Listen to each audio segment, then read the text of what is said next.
ಪ್ರೌಢಶಾಲೆಯ ಹಳೆ ವಿದ್ಯಾರ್ಥಿಗಳಿಂದ ಗುರುವಂದನಾ ಸಮಾರಂಭ. ಗುರು ಶಿಷ್ಯರ ಬಾಂಧವ್ಯ ಶಾಶ್ವತ. ಅಬ್ದುಲ್ ಪಾಷಾ.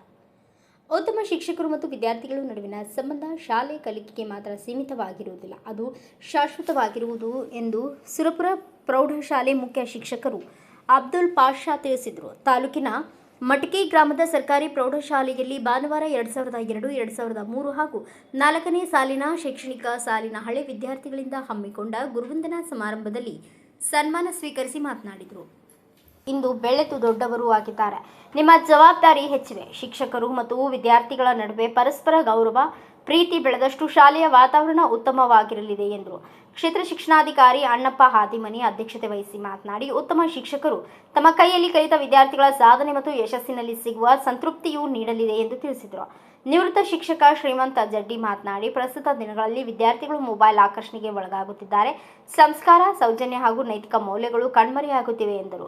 ಶಿಕ್ಷಕರಾದ ಅಸ್ಲಾಂ ಖಾನ್, ಸಿದ್ದರಾಮಪ್ಪ ಕಲಶೆಟ್ಟಿ, ಸಂಜಯ್ ಪಾಟೀಲ್, ಸಂಗೀತಾ ಚಿಂಚೋರೆ, ನಿಂಗಪ್ಪ ಹಾಗೂ ಹಳೆ ವಿದ್ಯಾರ್ಥಿಗಳಾದ ಪ್ರಶಾಂತ್ ಬಿರಾದಾರ್, ಜಗದೀಶ್ ಕೋರೆ, ದತ್ತಾ ಪಾಂಡ್ರೆ, ಸಿದ್ದರಾಮ ಶಿರೋರೆ, ಅರ್ಚನಾ ಕೋರೆ, ವಿಜಯಲಕ್ಷ್ಮಿ ಬಿರಾದಾರ್ ಮಾತನಾಡಿ ತಮ್ಮ ಶಾಲಾ ದಿನಗಳ ಅನಿಸಿಕೆ ಹಂಚಿಕೊಂಡರು.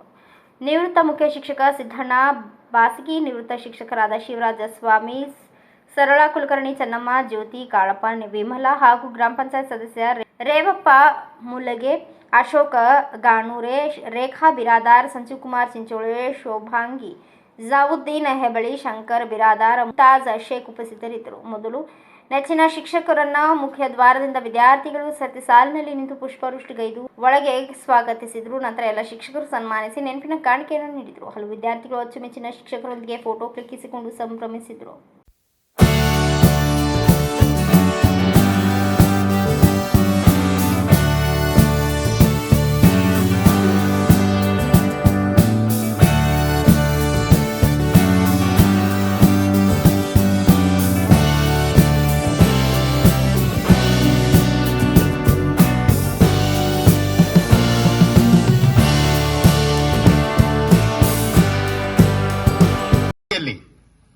ನಿಜವಾಗಿ ನಾವು ಬರಾಗ ನೋಡಿದೇವೆ, ಹಬ್ಬದ ರೀತಿಯಲ್ಲಿ ಮಾಡಿದಿರಲ್ಲ, ನಿಮ್ಮ ನಮ್ಮೆಲ್ಲರ ಪರವಾಗಿ ಅನಂತ ಅನಂತ ಧನ್ಯವಾದಗಳನ್ನ ಹೇಳ್ತೀನಿ. ಮೊದಲನೇದಾಗಿ ವೇದಿಕೆ ಮೇಲೆ ಆಸೀನರಾಗಿರ್ತಕ್ಕಂಥ ಎಲ್ಲ ನನ್ನ ಗುರು ಮಾತೆಯರೇ, ಗುರುಗಳೇ ಹಾಗೂ 3 ಬ್ಯಾಚಿನ ವಿದ್ಯಾರ್ಥಿಗಳೇ ಮತ್ತು ವಿದ್ಯಾರ್ಥಿನಿಯರೇ.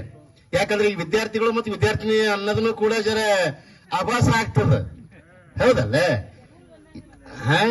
ಅದಕ್ಕಾಗಿ ನಿಮ್ಮದೇನದ ಅಂತಂದ್ರೆ, ನಾನು ಗುರುವಿಗೆ ಮೀರಿಸುವ ವಿದ್ಯಾರ್ಥಿಗಳು ಆಗಿರಲಿಲ್ಲ. ಇದು ನಮಗೆ ಹೆಮ್ಮೆ ಅದ. ಸರ್ಕಾರ ಪಗಾರ ಕೊಡ್ತಿತ್ತು, ನಮ್ ಜೀವನ ನಡೀತಿತ್ತು, ಅದು ಬೇರೆ. ಅದಕ್ಕ ಬಸವಣ್ಣ ಹೇಳ್ಯಾರ, ಏನ್ ಹೇಳ್ಯಾರ? ಹಣತೆಯೂ ಇದೆ, ಹಣತೆಯೂ ಇದೆ, ಬತ್ತಿಯೂ ಇದೆ, ದೀಪ ಬೆಳಗುವವರೆ ತೈಲವಿಲ್ಲದೆ. ಹಣತಿ ಅದ, ಒಳಗೆ ಬತ್ತಿ ಅದ, ಹಚ್ಚರಿ ಬೆಂಕಿ ಹತ್ತದ. ಏನ್ ಬೇಕು? ತೈಲ ಬೇಕು. ತೈಲ ಅಂತಂದ್ರೆ ಏನು ಅಂತಂದ್ರೆ ಜ್ಞಾನ. ಎಲ್ಲಿ ಜ್ಞಾನ ಇರ್ತದ, ಎಲ್ಲಿ ಅರಿವು ಇರ್ತದ, ಅಲ್ಲಿ ಗುರು ಇರ್ತಾರ. ಅರಿವು ಕಲಿಸಿದೇವಂತೇಳಿ ಗುರುವಿನ ನೆನೆಸಿರಿ. ಅದಕ್ಕೆ ಹೇಳ್ತಾರೆ, ಗುರುವಿನ ಗುಲಾಮ್ ಆಗೋದ್ರಕ ದೊರೆಯೋದ್ರಲ್ಲ ಮುಕ್ತಿ. ಗುರುವಿನ ಗುಲಾಮ್ ಆಗಂತಂದ್ರೆ ಅಲ್ರಿ, 4 ಅಕ್ಷರ ಏನು ಕಲಿಸ್ಯಾರ. ಈಗ ನೋಡ್ರಿ, ಮುಖ ನೋಡ್ಲಿಕ್ಕೆ ನಾನು ಬಹಳಷ್ಟು ಕಾತರನಾಗಿದ್ದೀನಿ. ಯಾಕಂತಂದ್ರೆ 22 ವರ್ಷಗಳ ಹಿಂದೆ ನೀವು ಯಾವ ರೀತಿಯಾಗಿದ್ದೀರಿ, ಇವಾಗ ಫುಲ್ ಬದಲಾಗಿದ್ದೀರಾ, ಹೌದಿಲ್ವಾ? ದೈಹಿಕವಾಗಿ ನಾವೆಲ್ಲರೂ ಸಹಜವಾಗಿ ಬದಲಾಗ್ತಾನೆ ಇರ್ತೀವಿ. ಆದ್ರೆ ಇಂಥ ಸಮ್ಮೇಳನದಲ್ಲಿ ನಾವು ಸೇರುವುದು ಒಂದು ಹೆಮ್ಮೆಯ ವಿಷಯ, ಬಹಳ ಸಂತೋಷದ ವಿಷಯ. ವಿಶೇಷವಾಗಿ 22 ವರ್ಷಗಳಿಂದ ನಮ್ಮ ನಿಂಗಪ್ಪ ಸರ್ ಈ ಒಂದು ಮಟಕಿ ಗ್ರಾಮಕ್ಕೆ ಬಂದಿದ್ದಿಲ್ಲ. ಬಹಳಷ್ಟು ವಿದ್ಯಾರ್ಥಿಗಳು ಏನ್ ಹೇಳಿದ್ರು ಅಂದ್ರೆ, ಸರ್ ನಿಂಗಪ್ಪ ಸರ್ ಕರ್ಸ್ರಿ ಅಂತ ಬಹಳಷ್ಟು ಜನ ವಿದ್ಯಾರ್ಥಿಗಳು ತಮ್ಮ ಬಯಕೆಯನ್ನು ವ್ಯಕ್ತಪಡಿಸಿದ್ರು. ನಿನ್ನೆ ಕೂಡ ನಾನು ನಿಂಗಪ್ಪ ಸರ್ ಫೋನ್ ಮಾಡಿದಾಗ, ಬೇರೆ ಕೆಲಸ ಇದೆ ಸರ್, ನನ್ಗೆ ಆಗ್ತಾ ಇಲ್ಲ ಅಂತ ಅನ್ನೋ ಮಾತನ್ನು ಕೂಡ ಹೇಳಿದ್ರು. ಆದ್ರೆ ನಾನು ನೀವೇನ್ ಹೇಳಿದ್ರಿ ಅದನ್ನೇ ಅವ್ರಿಗೆ ಹೇಳ್ಬಿಟ್ಟೆ. ನಾನು ಅದು ಹೇಳಿದ ತಕ್ಷಣ ಅವ್ರ ಮನಸ್ಸು ಬದಲಾಯಿಸಿಕೊಂಡು ಈ ಒಂದು ಕಾರ್ಯಕ್ರಮಕ್ಕೆ ಆಗಮಿಸಿದ್ದಾರೆ. ಅದಕ್ಕಾಗಿ ಬಹಳ ಖುಷಿ ಆಯ್ತು. ನಾನು ಅವ್ರ ಮುಖ ನೋಡಿದ್ದಿಲ್ಲ, ಬಹಳಷ್ಟು ದಿನಗಳಾಗಿತ್ತು. ಯಾವಾಗಲೂ ಮಧ್ಯದಲ್ಲಿ 1-2 ಸರಿ ಭೇಟಿ ಆಗಿದ್ದೀವಿ. ಅದಕ್ಕಿಂತ ಹೆಚ್ಚಾಗಿ ನಿಮ್ಮನ್ನು ನೋಡಿದ ತಕ್ಷಣ ಮತ್ತೆ ನಾನು ಚೀಟಿ ತೆಗಿಬೇಕು ಅಂತ ಅನಿಸ್ತಾ ಇದೆ. ನನ್ಗೆ ಹ್ಯಾಬಿಟ್ ಬಿದ್ದಿದೆ ಅದು. ಹಾಗಾಗಿ ಅದೊಂದು ಚೀಟಿನ ಬರ್ಕೊಂಡ್ ಬಂದಿದ್ದೀನಿ.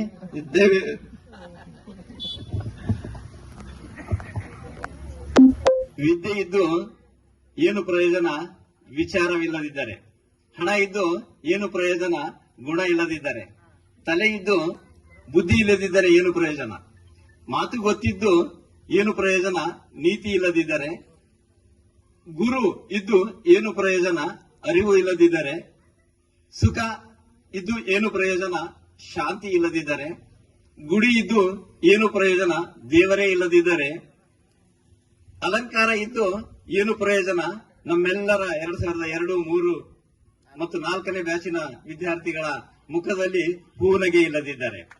ಇಂಥ ಒಂದು ಕಾರ್ಯಕ್ರಮವನ್ನ ಆಯೋಜಿಸಿ ತಾವು ಮತ್ತೆ ಹಿಂದಿನ ಎಲ್ಲ ಇದನ್ನು ನೆನಪು ಮಾಡಿದಿರಿ. ಒಂದು ಮಾತನ್ನ ಹೇಳಲಿಕ್ಕೆ ಇಷ್ಟಪಡ್ತಿದ್ದೀನಿ, ವಿದ್ಯಾರ್ಥಿಗಳೇ, ನೀವು ನಮಗೆ ವಿದ್ಯಾರ್ಥಿಗಳಲ್ಲ, ನೀವು ಸಾಂಸಾರಿಕ ಜೀವನದಲ್ಲಿ ಕಾಲಿಟ್ಟಿದ್ದೀರಿ. ನೀವು